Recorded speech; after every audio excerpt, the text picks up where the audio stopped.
Hi, I'm Matt Brown, and this is Watch This Instead for April 15th, 2011. I'm going to bow to the inevitable and start with a few movie rules. In this case, this would be the rules for the long callback sequel to a franchise that was beloved many years ago. I would say rule number one, and this has yet to be proven by any actual film, but I would say rule number one is, if you're going to bring back a fourth movie to a trilogy that everybody loved, and I'm looking at you, Indiana Jones, and also Bruce Willis, if you're going to do that, it's got to actually be worth doing.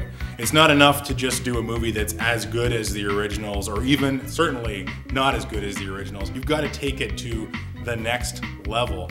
And unfortunately, the makers of Scream 4 didn't quite get there. It's still a good movie. I enjoyed watching it, but even as I was watching it, I was like, man, these guys don't even know what movie they're in. They're talking a lot about reboots of popular movies, but that's not what Scre4m is. Scre4m has the original cast members in it, plus a bunch of new ones. It's just a sequel. It's a sequel taking place over a decade later, though. So if you're gonna bring everyone back, including me, I want to see something I have never seen before. I want this thing to go to a whole nother level of the ballpark, like the 500 level, for example, and Scre4m never really got there. Now, I mean, that said, still a hell of a lot of fun to watch, and I just enjoyed seeing everybody back together again. Neve Campbell, David Arquette, who was surprisingly good in this movie, and my nominee for the MVP of the original trilogy, Courtney Cox. She was always good in the first three Scream movies. She is not good in Scream 4. It's a real shame.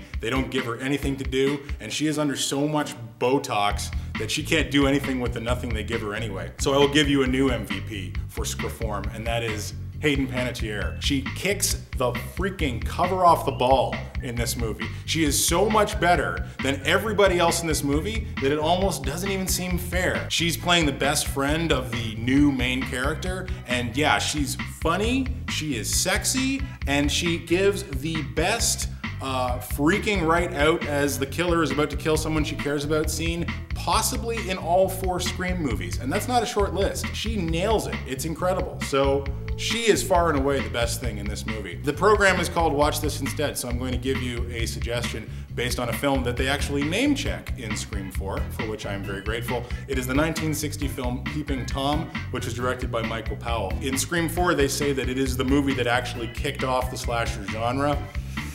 I'd say that's splitting hairs a little bit, but the justification they give, and it's true, is that it is the first film that shows murders from the killer's point of view, where the camera itself is the killer's point of view. I just saw this film for the first time a few months ago.